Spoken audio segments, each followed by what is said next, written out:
South African history is incomplete without the story of women.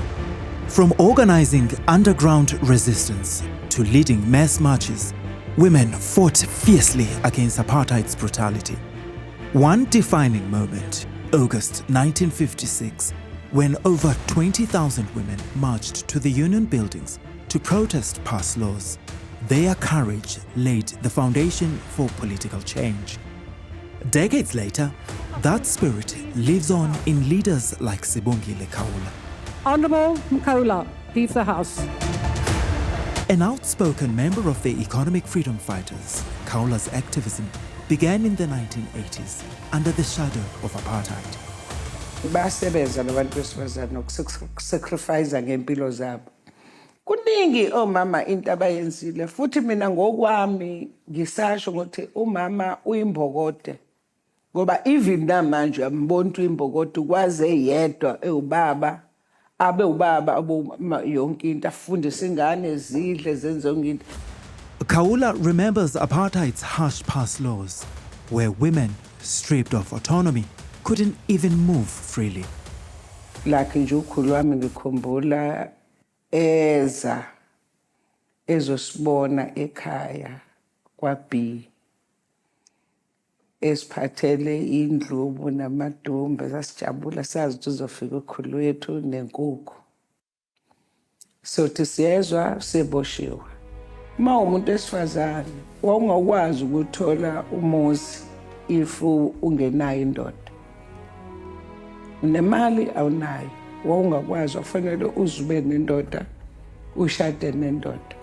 Wokhokha 50 rand akushadise ushado ukuze uthole umuzi. Ngikhuluma ngama-80s.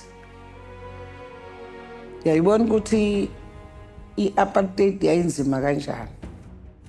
Her activism grew during intense political violence between the ANC and IFP, times that tested courage and survival. Umngozi sasihlangabezana mningi ukuthi-ke manje alukho usuku olunzima njengesikhathi sokuthi uthi esalala emabhasini akaPhatco. Lapho kwakushaya ibhasa nje qhamuka emsebenzini kudutshulwa hayi indaba yokudlala okwezokufunakala ukuhlalwe phansi kuthelelwane amanzi inkatha ne-ANC lapha saya khona lapha ohlanga egroundini. I was a party yalawo mobilization ukuthi ayingeke akwenziwe isarand kuthiwa ukusarenda boxiswane kubuyiswane ngoba ikwakumbi kwakushona. Khawula says women still face barriers rooted in culture and religion. Khona inkonzo lana engakavumeli umuntu wesifazane abe upastor noma abe umfundisi. Ukuzila kukhombisa ukusicwasa thina abantu abamnyama mawushonelwe indoda. Mina njengomuntu wesifazane ngishonelwe indoda. Funa ngihlale u12 months wonke. Ngigqokele ingubo emnyama. Manje sesontweni funa ngihlale fa kude. Angikhulumi, angishumayeli, funa ngilongize ngigobodisile.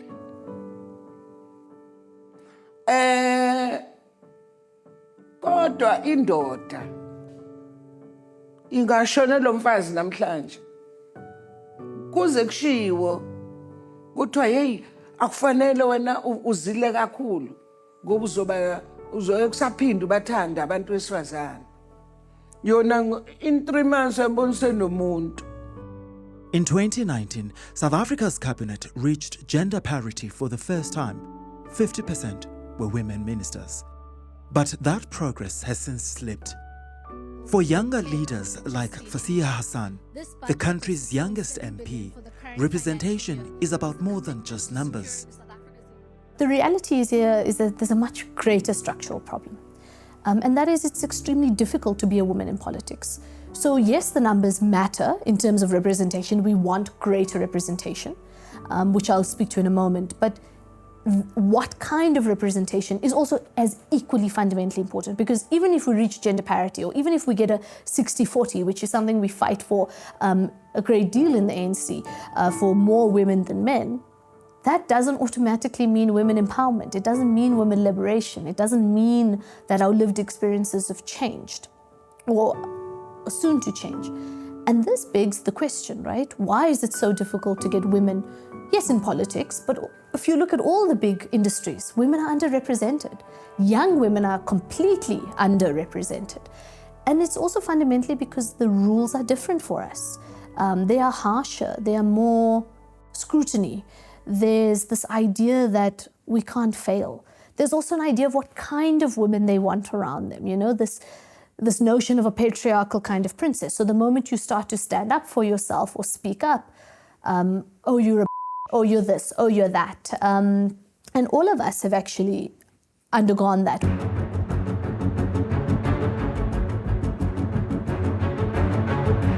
Hassan's political journey began as a national leader in the Fees Must Fall movement, an experience that shaped her approach to tough decision-making. I think the most important thing, actually,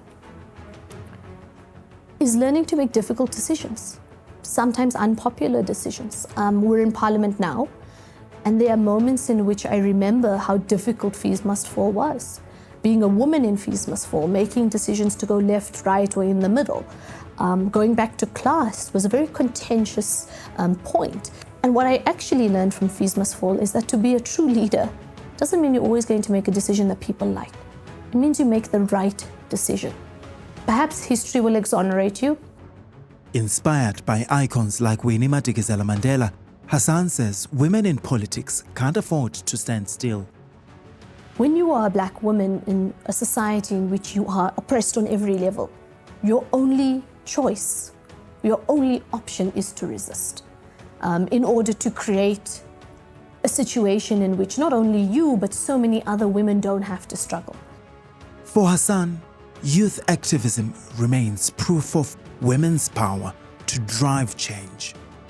And that same criticism that people have of our generation, our young people, it's like millennials, Gen Z, that's one of the best things about us. I feel like that fire within us, the one that doesn't accept what the world says is what it is, that actually is one of the best elements of us, because it means that when they say to us, no, you won't find change, no, you're never going to solve the housing crisis, no, you're never going to bring about equality, you're never going to radically shift this country. Fees Must Fall is a living, breathing example that we can. It wasn't flawless. We made many mistakes, reflecting on those even now. But what it did do is it put the issue at the dinner table of South Africans. Decades apart, Sibongile Kaola and Fasiya Hassan's journeys show a shared mission to break barriers, challenge inequality, and ensure women's voices shape South Africa's future.